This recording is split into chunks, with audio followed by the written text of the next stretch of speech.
잠깐 보실 영상은 2018년 11월 19일에 방송된 MBC 스페셜 기막힌 내 인생 누가 알란가?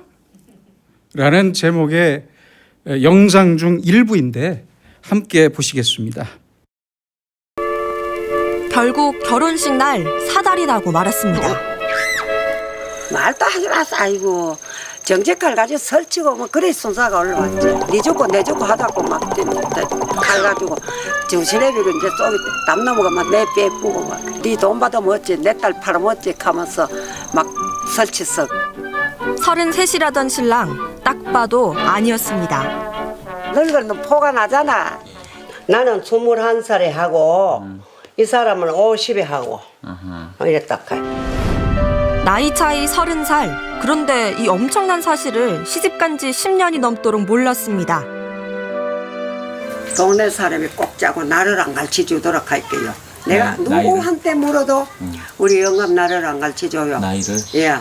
그 한갑을 하는데 생일이라 해요. 개를 잡고 막 이러는데 이상하다. 생일에 개 잡진 않을 낀데 그래가 우리 동서들한테 물을게. 에휴 형님요 뭐 생일에도 개 잡고 하재요 뭐 이렇게 하면서 안 가르쳐줘요. 그래가 나중에 이제 우리 막내 아들이 크고 이랄게 그 짓에는 나를 바로 가르치도록 할게. 그때 뭐 다 됐는데 갈 수가 있니까 뭐 안 되지요 뭐. 그 참 너무 한심하게 살았어요 내가요. 방금 보신 영상의 할머니 외에도 여러 할머니들의 가슴 아픈 사연이 소개되었는데요. 당시 나이 78세였던 조성단 할머니는 서울의 공장에 취직시켜준다는 여자에게 속아 전라남도 해남에서 저 멀리 강원도 홍천까지 팔려가서 강제로 결혼하기도 했다고 합니다. 그리고 대부분의 할머님들이 아주 모진 시집살이를 견뎌야 했습니다. 저는 이 영상의 불쌍한 할머니들을 보면서 전래 동화인 선녀와 나무꾼이 생각났습니다. 이 동화는 나무꾼과 선녀 중에 어느 편에서 생각하느냐에 따라서 전혀 다른 결론을 얻게 됩니다. 나무꾼은 사냥꾼에 쫓기던 불쌍한 사슴을 구해준 대가로 선녀들이 목욕하는 곳을 사슴에게 들었고 날개옷을 숨기면 하늘로 올라가지 못한 선녀와 결혼할 수 있다는 사슴의 말에 선녀의 날개옷을 숨기고 못 올라간 선녀와 결혼했습니다. 아이 셋을 낳을 때까지는 선녀에게 절대 비밀로 해야 한다는 말을 들었지만 아이 둘을 낳고 나서 마음이 풀어진 나무꾼은 선녀에게 과거의 모든 사실을 털어놓았고 날개옷까지 보여줬습니다. 다음 날 아침 나무꾼은 날개옷을 입고 아이 둘을 데리고 하늘로 올라가는 아내를 보고 목 놓아 울었다는 이야기입니다. 나무꾼의 입장에서 본다면 그렇죠? 단순히 사슴에게 착한 일을 해서 결혼을 했다는 입장이겠지만 반대로 선녀의 입장에서 생각한다면 사슴과 나무꾼이 공모해서 거짓으로 선녀의 자유를 빼앗은 아주 명백한 사기 결혼입니다. 그렇지 않습니까? 또한 나무꾼이 정말 착한 사람이었다면 은밀한 정보를 말하는 사슴을 혼내고 그렇죠. 혼내고 화를 냈어야 맞습니다. 좋다고 북치고 장구치고 이러면 안 되죠. 철학자인 강신주 씨는 상처받지 않을 권리라는 자신의 책에서 이 선녀와 나무꾼의 이야기를 빌어서 이렇게 말하고 있습니다. 산업 자본주의 사회를 사는 현대인이 처하고 있는 상황이 날개옷을 잃어버린 선녀와 비슷하지 않습니까? 현대인은 자유라는 날개옷을 잃어버렸기 때문에 세속적인 돈과 물질에 젖어 살고 있는 것이 아니냐는 질문입니다.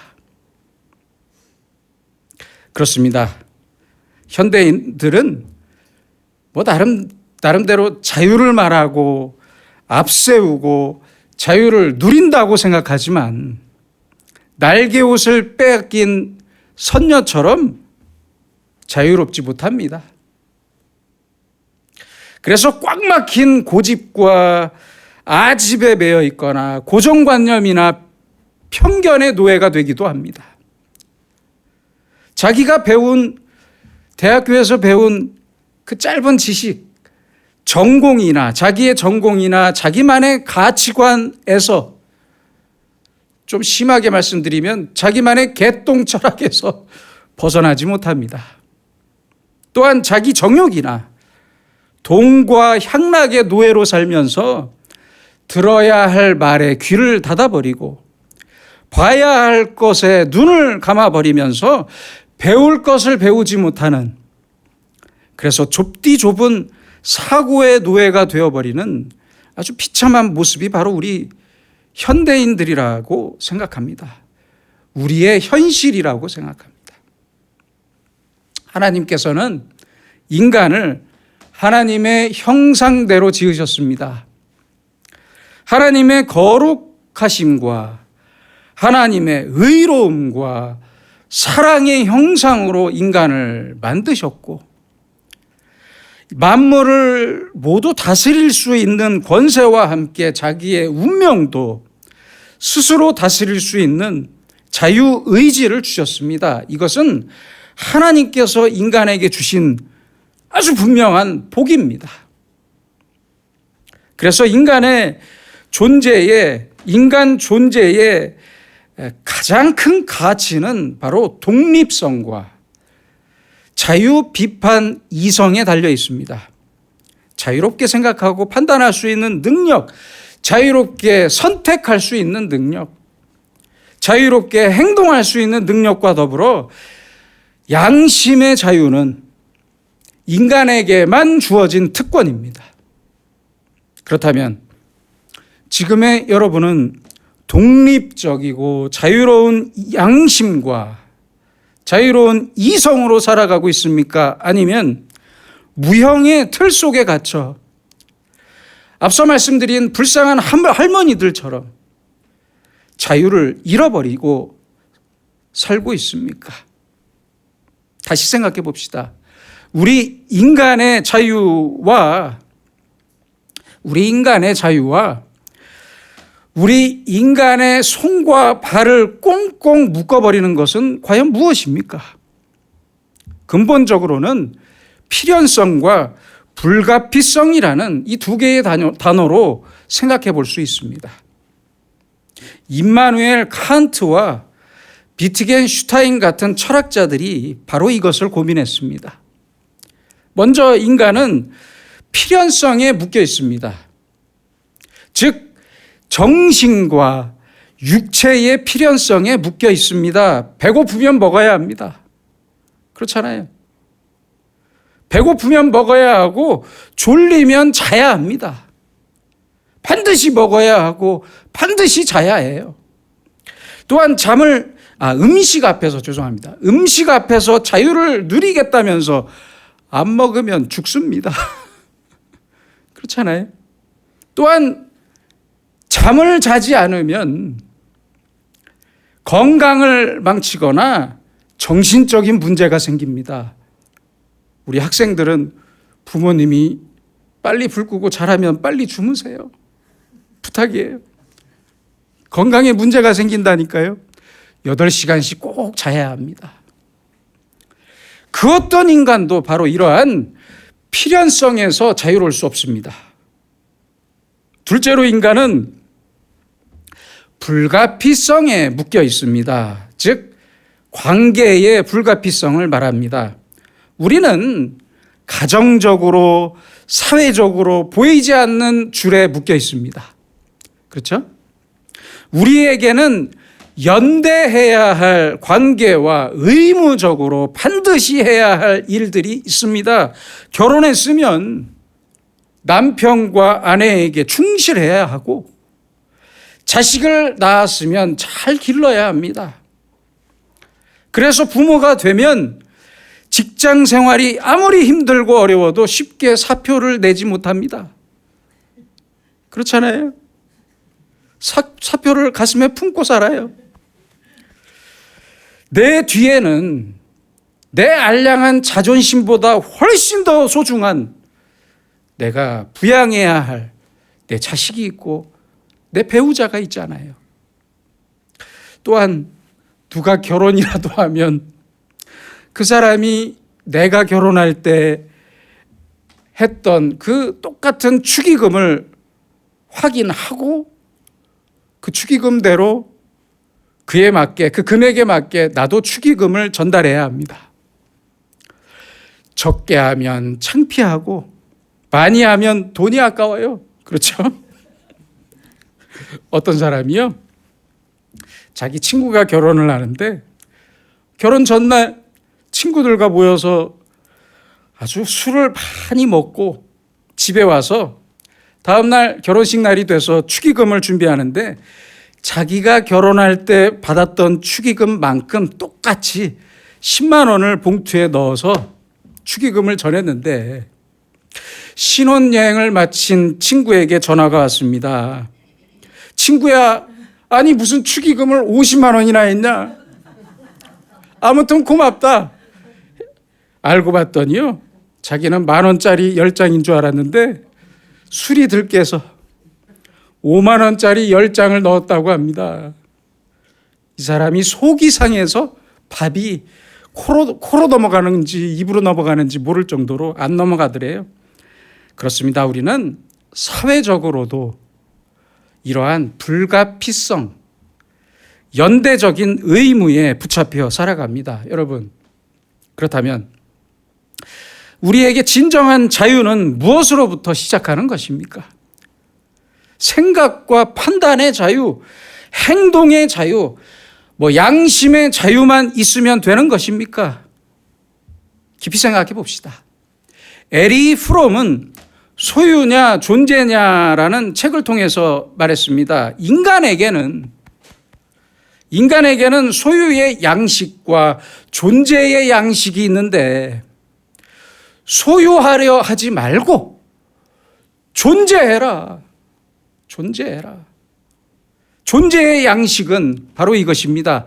주려는 의지, 공유하려는 의지, 희생하려는 의지에 달려있다. 이렇게 말했습니다.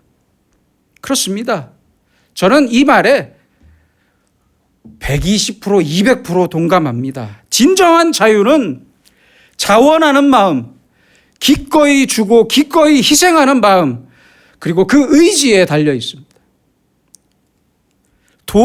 돈이나 지식과 명예와 건강을 왜 더 많이 소유하려고만 하십니까? 그러지 마세요.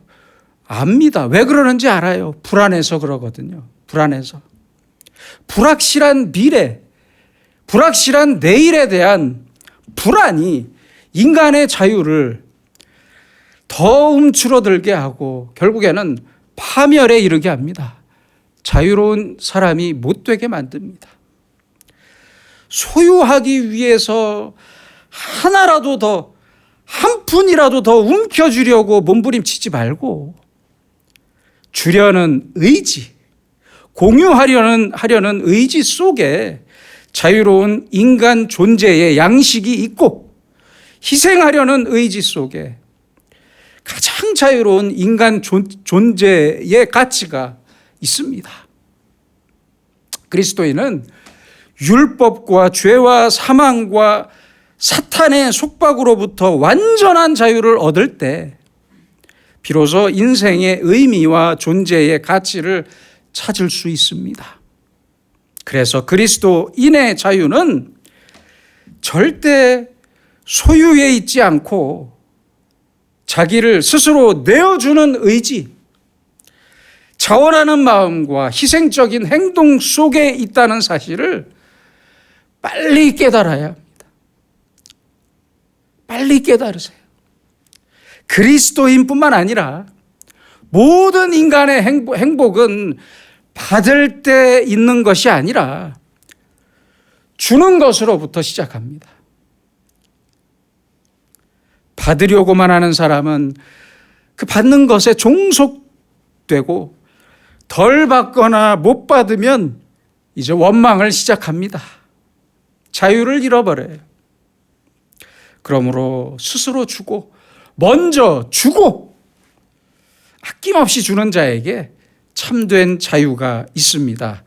그런데 우리가 준다고 할 때 고민이 있습니다. 첫째는 내가 가진 게 없는 것 같아 고민입니다. 젊었을 때는 가진 게 있어도 줄 마음이 없었고, 이제 나이 들어서 철이 들고 보니까 주고 싶어도 줄 것이 없다고 해요. 돕고 싶은데 능력도 안 되고 이제는 건강도 안 된다고 해요. 둘째는 내가 누구에게 주어야 할지 그 대상이 고민이고, 셋째는 결과적으로 그래서 내가 쓸모없는 사람이 되었다는 자책감이 문제입니다. 이 세 가지가 다 문제예요. 하지만 자책하거나 슬퍼하지 마세요. 도와주고 싶고 주고 싶어 할 때가 진정한 의미에서 내 인생의 새로운 시작점이고 내 존재의 새로운 출발점이 됩니다. 그 마음만으로 시작할 수 있어요. 여러분, 참된 자유인의 행복은 무엇입니까? 그 어느 때라든지 먼저 주는 사람, 자원하는 마음으로 기꺼이 주고 나누는 기쁨을 아는 사람, 이 사람이 행복한 사람입니다. 내 물질과 내 시간과 내 능력을 기쁘게 주고 기쁘게 나누는 사람이 자유로운 사람이고, 그 어떤 수고와 봉사에도 전혀 보답을 바라지 않는 사람이 가장 자유로운 사람입니다. 아낌없이 주고 아무것도 바라지 않는 것, 바로 이것이 그리스도인의 삶의 태도와 윤리입니다. 인간 관계도 그렇습니다. 사람들 사이에 있어서 선물과 뇌물의 차이가 무엇이겠습니까? 영국의 기업윤리연구소는 선물과 뇌물을 세 가지로 구분했는데요. 아주 명쾌하게 구분했습니다. 첫째는 받고 나서 잠을 잘 수 있으면 선물이고 잠을 못 자면 뇌물이래요. 둘째는 외부에 다 공개했을 때 문제가 없으면 선물이랍니다. 셋째는 서로 입장이 바뀌어도 받을 수 있어야 선물이라고 합니다. 참 명쾌한 이야기 같습니다. 간단합니다. 그리스도인은 주고 베푸는 모든 것이 선물이고 받는 것도 선물로 받는 사람들입니다. 그러나 모든 것을 뇌물로 주고 뇌물로 받는 사람은 그리스도인이 아닙니다. 선물로 베푸는 사람은 똑같이 모든 것을 선물로 받을 수 있습니다. 바로 이 사람이 자유한 사람이고, 바로 여기에 그리스도인의 존재, 가치가 있습니다. 오늘 말씀을 통해 예수님께서는 자유가 심각하게 오염된 사람들에게 말씀하십니다. 11절입니다. 나는 선한 목자라. 선한 목자는 양들을 위하여 목숨을 버린다. 18절입니다. 이를 내게서 빼앗는 자가 있는 것이 아니라 내가 스스로 버리노라. 아주 명쾌하게 말씀하십니다. 내가 스스로 버린다. 얼마나 멋지고 통쾌한 말씀입니까? 사랑은 계산기로 계산할 수 있는 게 아닙니다. 뭐 이 정도면 됐고 이 정도로 충분하다면 절대 사랑이 아닙니다. 반성하세요. 그런 생각하셨다면 지금이라도 반성하세요. 오히려 사랑은 충분히 낭비하는 것입니다. 낭비해야 사랑입니다. 사도 바울도 똑같이 말씀합니다. 내가 너희 영혼을 위하여 크게 기뻐함으로 재물을 사용하고 또 내 자신까지도 내어주리니라고 말씀합니다. 자기 생명까지 주겠다는 말씀이에요. 이것이 낭비지 무엇이 낭비입니까? 이렇게 재물과 내 생명까지 주는 것, 주고 또 주고 더 주고 내 생명까지 주는 마음껏 낭비하는 것이 바로 사랑입니다. 그래서 사랑은 자유입니다. 사랑은 자유이고 낭비하는 사랑을 해야만 자유인이 될 수 있습니다. 또한 사랑으로 선택된 자유가 인간의 존재 가치를 높여줍니다. 반대로 미움이나 증오는 사람을 아주 비참하게 만듭니다. 비참한 노예로 만듭니다. 자발적이고 자원하는 사랑만이 사랑을 주는 나 자신도 자유하게 하고 사랑을 받는 사람도 자유하게 만듭니다. 바로 이것이 인간 존재의 근본적인 이유입니다. 미국에 사는 알버트 렉시 할아버지는 1981년부터 피츠버그 대학교 아동병원에서 30년 넘게 구두 닦기로 일했고 아주 믿음이 좋은 그리스도인이었습니다. 2018년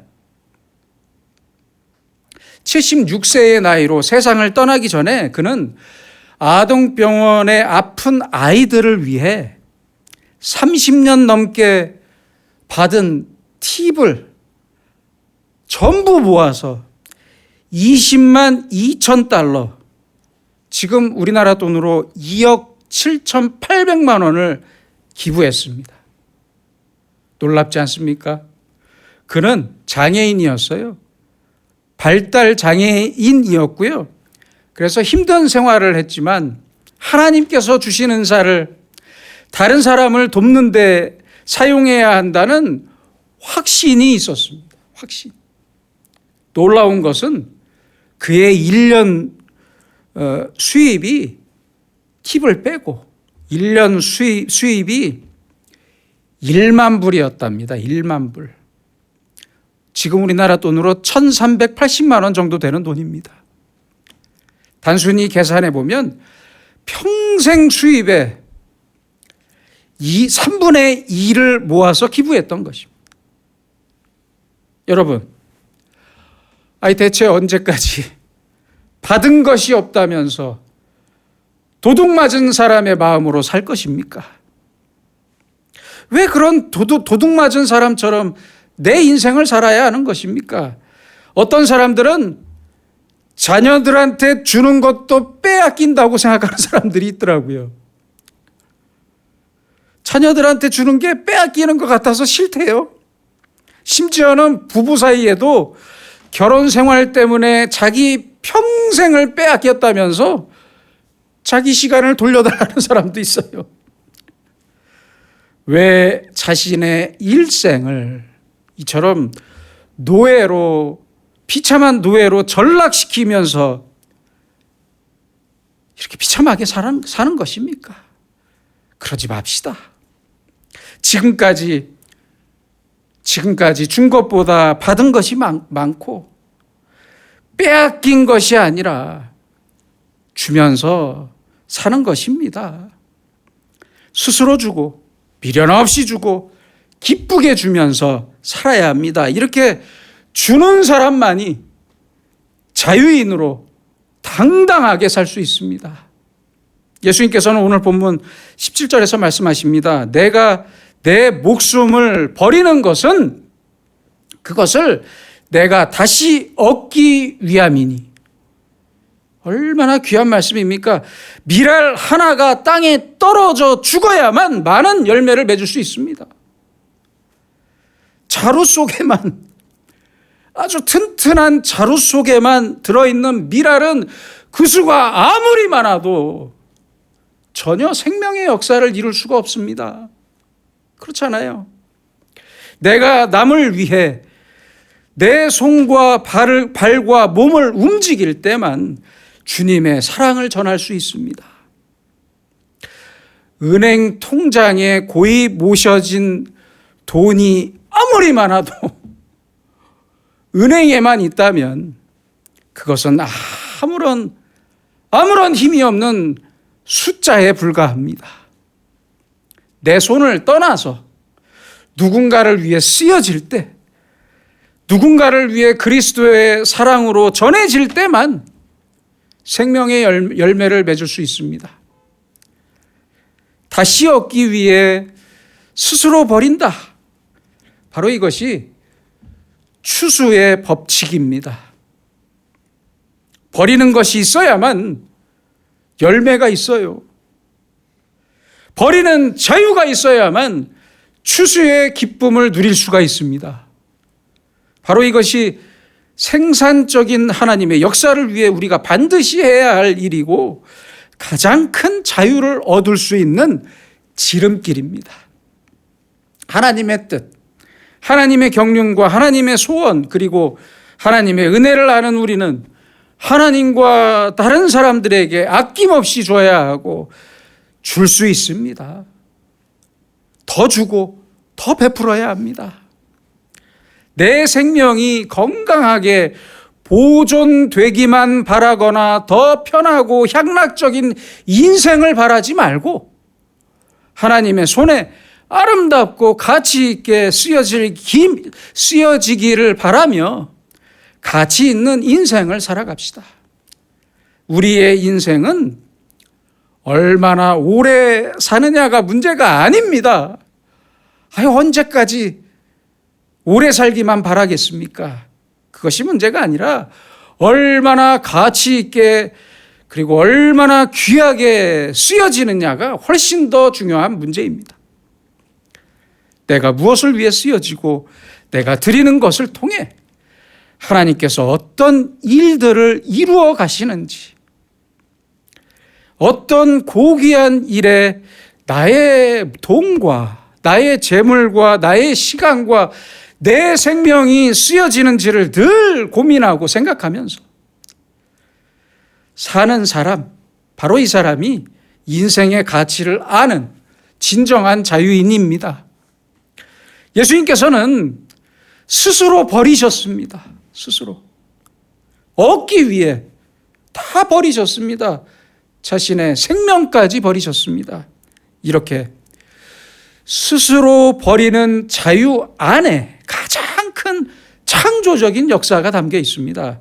그래서 예수님은 부활의 주인이 될 수 있었습니다. 그래서 부활의 주인이 되셨던 것입니다. 마태복음 16장 25절입니다. 누구든지 제 목숨을 구원하고자 하면 잃을 것이요, 누구든지 나를 위하여 제 목숨을 잃으면 찾으리라.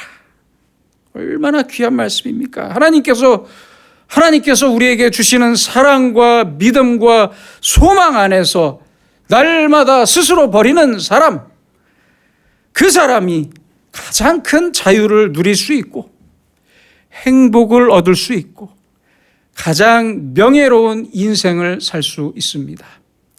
내가 스스로 버리노라. 기도하겠습니다.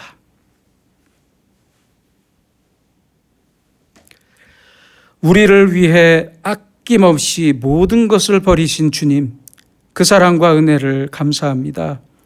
주님께서 버리신 생명으로 우리가 생명을 얻었고, 주님께서 버리신 영광으로 우리가 영광을 얻었으며, 주님께서 십자가에서 죽으시고 얻으신 부활의 능력으로 우리가 지금껏 살아왔고 앞으로도 살아갈 수 있음을 알고 감사를 드립니다. 이제 우리도 예수님처럼 스스로 버릴 줄 아는 지혜와 용기를 주셔서 줄 수 있을 때 주고 주어야 할 것을 주며 꼭 필요한 자에게 그 필요를 기꺼이 나눌 수 있는 자유인으로 살게 하시고 예수님처럼 스스로 버릴 줄 아는 자유인이 되어 나도 살고 남도 살리는 창조적인 능력으로 살아가는 우리가 되게 하여 주시옵소서. 예수님의 이름으로 기도드립니다. 아멘.